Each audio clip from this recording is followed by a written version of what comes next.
जब तक यहाँ पे माइक पहुँच रहा है तो हम इस भाई से गुजारिश करेंगे, जो हमारा एक नॉन मुस्लिम ब्रदर यहाँ पे मौजूद हैं, वो सवाल पूछना चाहते हैं। जी भाई, आप मालूम कीजिए, अपना पहले नाम बताइए, अपना प्रोफेशन बताइए और फिर बताइए आपका सवाल क्या है।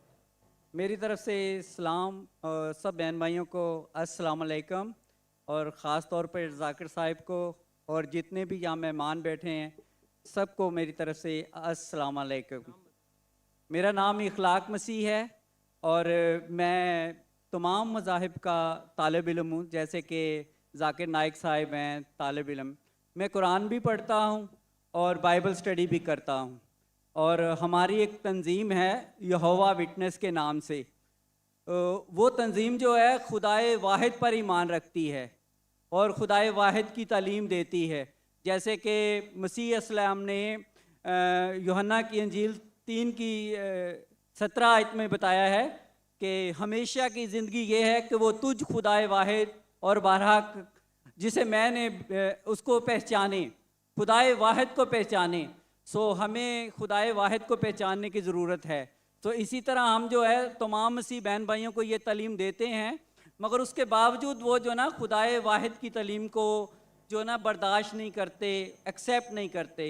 तो मैं जनाब जाकिर साहिब से ये बात कहना चाहता हूँ, क्योंकि मैं इनका बहुत फॉलोअर हूँ, क्योंकि जो भी ये बात करते हैं बड़ी दलील से बात करते हैं और जो दलील देते हैं वो बड़ी बड़ी काबिल ज़िक्र होती है, काबिल गौर होती है। भाई आपका सवाल क्या है? सवाल पूछिए। सवाल ये है कि हमें मतलब हमारा ईमान कैसा होना चाहिए कि हम खुदाए वाहिद पे ईमान रखें और दूसरे लोगों को भी बता सकें इस चीज़ को वाज़े तौर पे।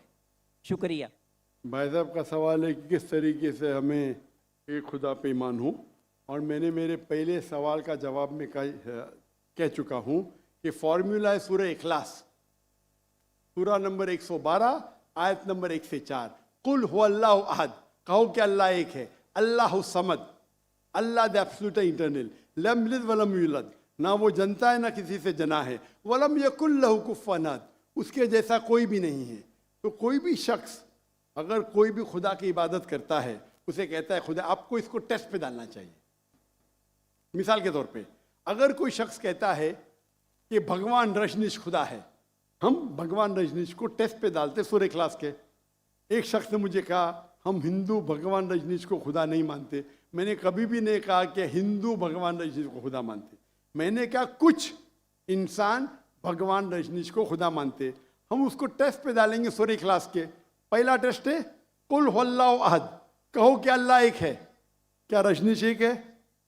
अब हिंदुस्तान में देखेंगे हजारों लोग, हजारों इंसान अपने आप को भगवान कहते, वो एक तो नहीं है।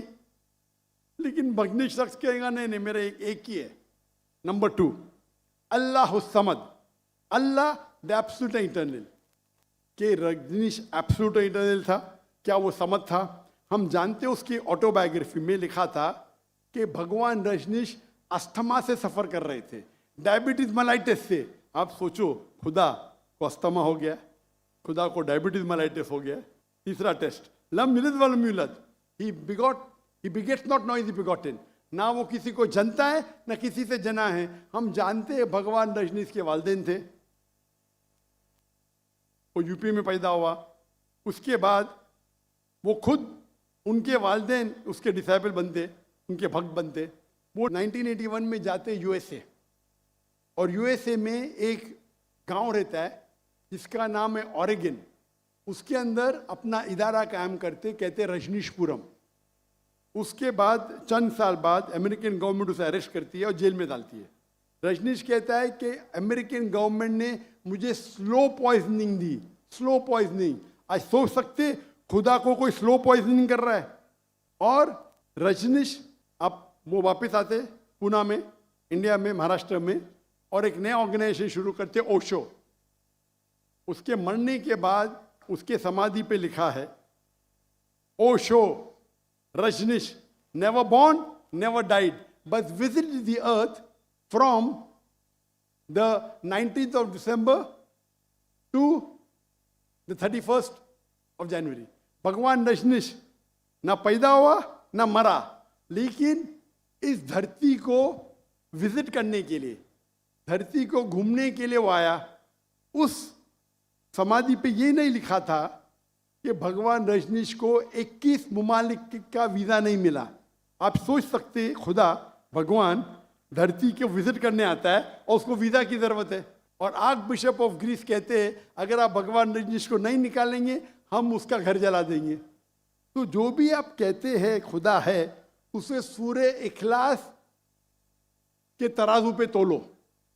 अगर वो पास होता है हमें कोई गिला शिकवा नहीं कि वो खुदा है, लेकिन अगर पास नहीं होता है तो वो गलत खुदा है। तो सूरे इखलास is the touchstone, it is the litmus test for knowing, जानने के लिए वो असली खुदा है कि नहीं। Hope the answer the question.